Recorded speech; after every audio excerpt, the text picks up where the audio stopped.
He said that the solution for those Palestinians is to go into a vast land of Sinai and live into tent cities temporarily, temporarily, wink wink, until we build Gaza again, and then we invite you back. يعني عبط احنا بقى. يعني فاهمني؟ أصل we've seen this movie before.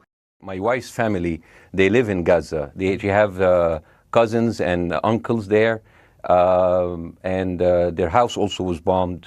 We haven't been able to communicate with them for the past 3 days. Communication are lost. So we don't know actually what is the, how are they doing, but you know, we're used to that. I mean, it's just like, it's very repetitive. We're used to that. We're used to them being bombed every time and moving from one place to the other. You know, it's just like those Palestinians, they're very dramatic. Israel killing us. But they never die. I mean, they always come back. You know, they're very difficult to kill, very difficult people to kill. I know because I'm married to one. I tried many times, couldn't kill her. It's not dark human. I try to get to her every time, but she uses our kids as human shields. I can never take her out. I will be serious. Now, I will be serious. I was watching your interview with Ben Shapiro, and when he came on your show, his solution was, and I quote, his solution was that the solution for this is for Israel to annex Gaza and to kill as many son of bitches as possible to make sure that this will never happen again. And anyone who called for a ceasefire will be a terrorist sympathizer. My question to Ben Shapiro is, how many more son of bitches do we need to kill so Ben Shapiro is happy? My question is today, what is the going rate today for human lives? I mean, 2014 was a great year for Ben Shapiro. 88 Israelis were died, and there was 2,329 Palestinians killed on the other side. That is one Israeli for 27 Palestinians. That is a very good exchange rate. What I'm saying is, what is the exchange rate for today? You guys will be happy. That's my question. Well, it's not me. I want to know. Israel did kill as many people as possible since the world is letting me do it. I mean, I can do it because I can. You know, but the thing is, you know what? I agree with you. And you know what? I'm going to be even ahead of you because I see the question coming. Do you condemn Hamas for the atrocity? Let's, for a minute, imagine a world without Hamas. Right. What will this world look like? Let's give this word a name. And let's name this word the West Bank. Hamas has absolutely no control in the West Bank. And since the beginning of this year, only through August, 37 Palestinian kids were killed. No music festival, no paragliding, no Hamas. Since the occupation of the West Bank, 7,000 Palestinians were killed. No music festival, no paragliding, no Hamas. I can go on and on and on and on, because if you want to only hear your opinion, I can just condemn Hamas and go home. I can do that. So do you want to do that, or do you have a much more nuanced conversation? If I was Joe Biden, I would go down and whisper in the ears of Netanyahu and tell them, I hate bad investments. They haunt me, you know, like Littlefinger in Game of Thrones.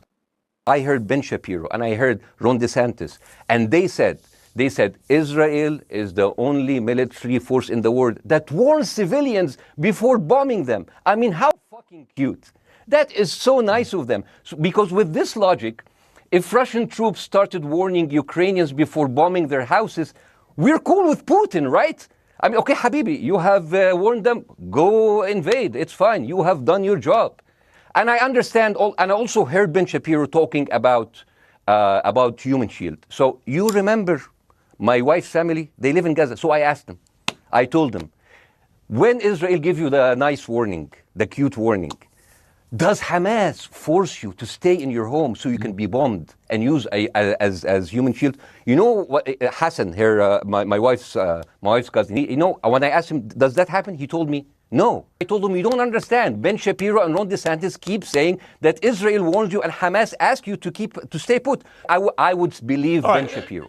What is the logic of Israel carpet bombing Gaza? I mean, if there's a logic, if this will make Israel safe, I want to hear the logic. So if they continue bombing, what are they hoping to achieve? So if I can understand this correctly, basically Israel is doing this to pressure the Palestinian community in Gaza to turn against Hamas. Is that right? I'm sure that's part of it, yes.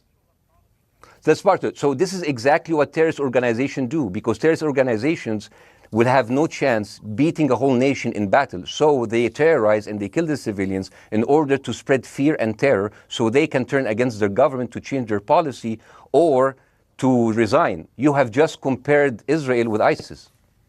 IDF forces was deployed, killing our friends. our families, kidnapping our grandmothers and babies, and went in.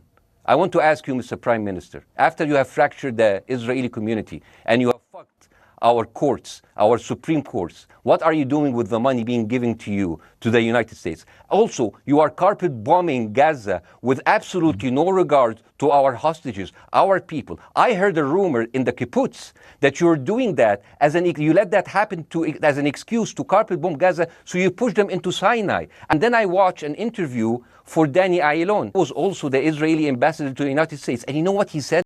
He said that the solution for those Palestinians is to go into a vast land of Sinai and live into tent cities temporarily, temporarily, wink wink, until we build Gaza again, and then we invite you back. يعني عبط احنا بقى. يعني فاهمني؟ اصل we've seen this movie before.